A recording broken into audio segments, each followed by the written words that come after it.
various political groups will stand behind the presidents for group photos, together with the diplomatic missions and members who are here and IPOD Secretariat. We shall be mentioning which group will take the next photo one after the other. Mr. President, thank you.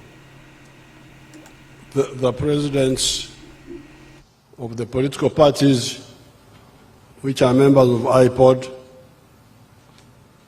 the Right Honorable Speaker of Parliament, all the members of the delegations which are here. When I met the presidents quietly there, I just mentioned 2 points to them, or maybe 3 points. The first point is that I have been a close observer or a participant for the last 65 years as far as the politics of Uganda is concerned. I told them that I joined the DP in 1960.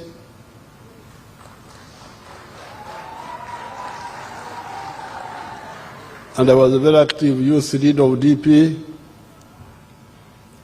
Then I joined the UPC for 5 months.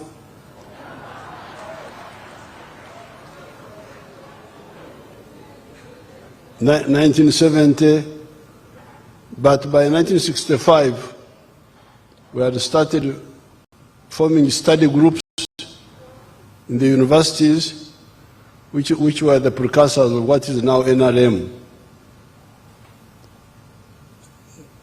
Now, in all that time, my observations are 2.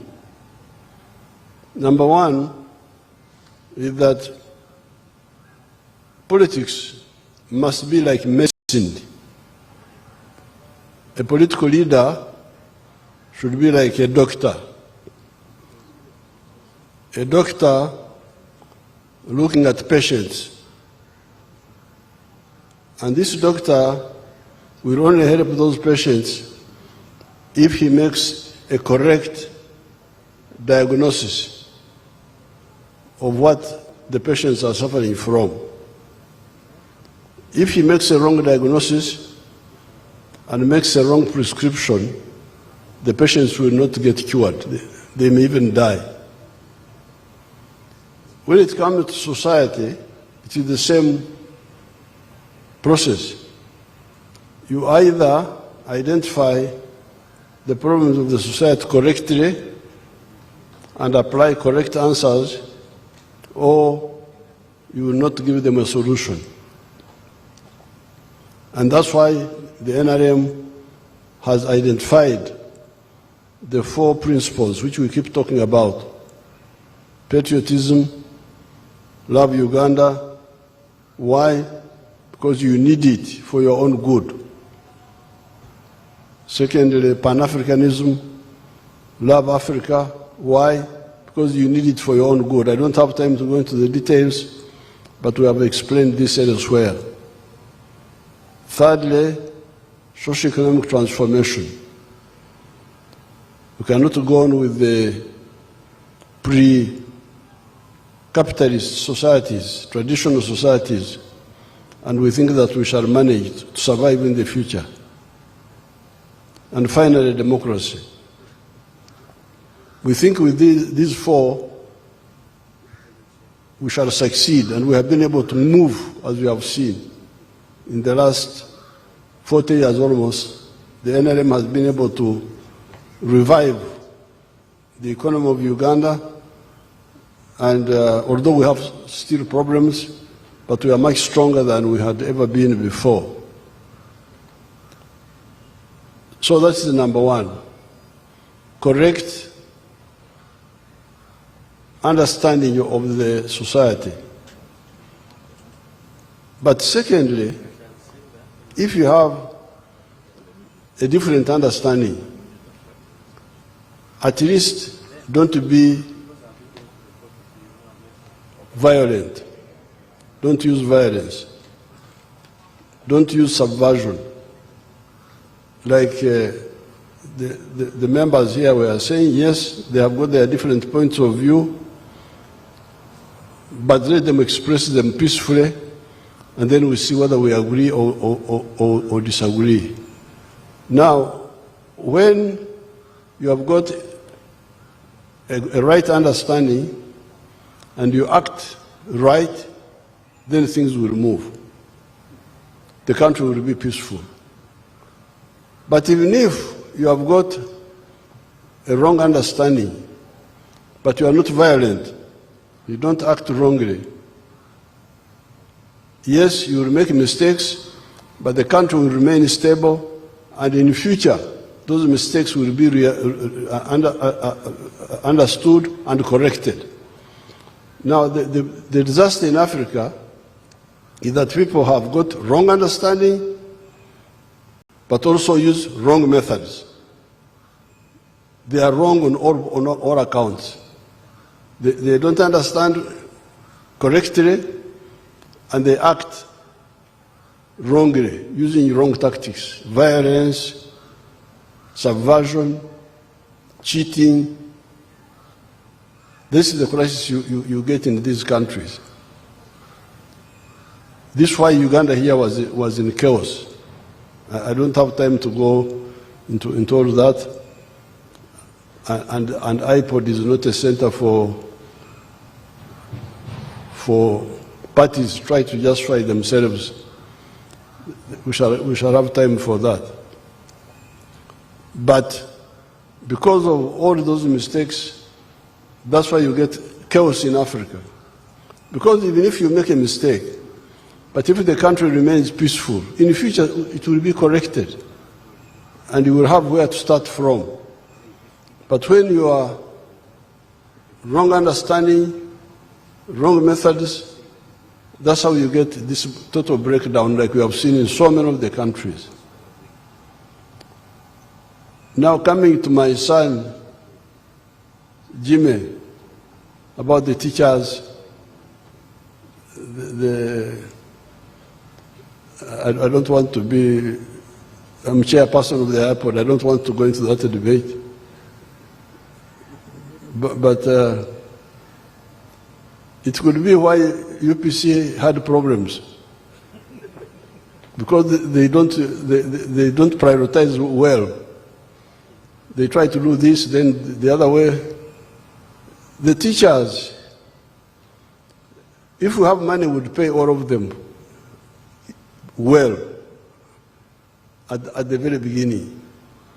But if we don't have enough money, why don't we start with the ones that are fewer, but also are very much required the stage where we are? Because you see, we had a problem in Soroti Flying School. It was about to close because of the wrong thinking of, if we all don't get the same, nobody should get. Now, in Soroti Flying School, we needed most pilots and engineers of the aircrafts. But they didn't have money to pay all of them well. So, the school was about to close. When I went there, I found out that a pilot in a private airline gets 25 million shillings. A pilot gets 25 million shillings. Now here in Soroti Flying School, they were trying to pay a pilot 1 million, because that's what they could afford. And also pay the secretary, the typist, the same amount of money, pay the cleaner, pay what, wanting to pay everybody. Then I said, but you people, the one we need most badly are pilots and engineers. The secretaries can be paid well later. If you have got money to pay all of them well, good. But if you don't have, what do you do? Should the flying school close? Because either we all get or nobody gets. That logic is not correct. We freedom fighters, we always prioritize. Kamukambwe eki, akwata empola akola ki, bugusiki, a chair is what? One by one. One by one makes a bundle. Yes. So, when I advised them, they agreed to pay the pilots well. And they are not very many, because the pilots were few. And then the engineers. Now, the other people, the cleaners, the what, those can come later. But now they are trying, we are all working in Solid Flying School, we must all get equal. Yes, but we need pilots more than the cleaners. So that now that we are repairing the economy, we need engineers on the roads. We need doctors, very badly. We need chemists. Unfortunately, the scientists are not so many. They are not so many. So we can pay them, and then later we shall add on the other group. But I didn't want to go into that debate because we came here for unity, not for arguing. So, with these few words, I want to thank the iPod for having trusted us, NRM, for the last 5 years with the leadership. I now peacefully hand over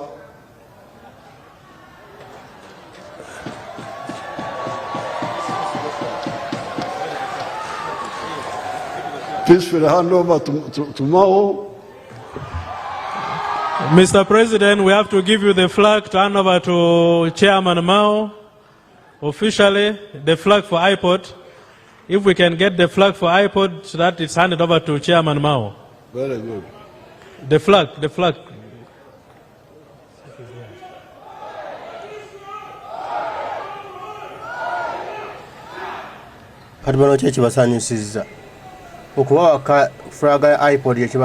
There shall be other formal handovers that will follow with the Secretary Generals and other members of iPod. We agreed that this leadership of the positions is rotational. After DP, it will be another political party.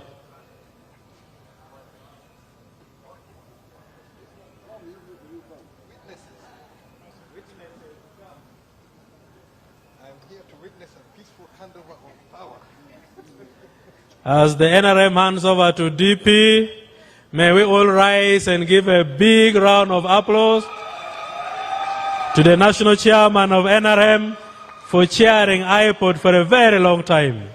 Thank you so much, Mr. Chairman, and thank you for handing over. We shall remain standing for the anthems, and after anthems, we shall take few group photos with the national chairman. Uganda jatulina ne opposition njo jatulina atujina musubi nuzamujirabe no kuba obwa iPod kibakubye ndune babanga bafunye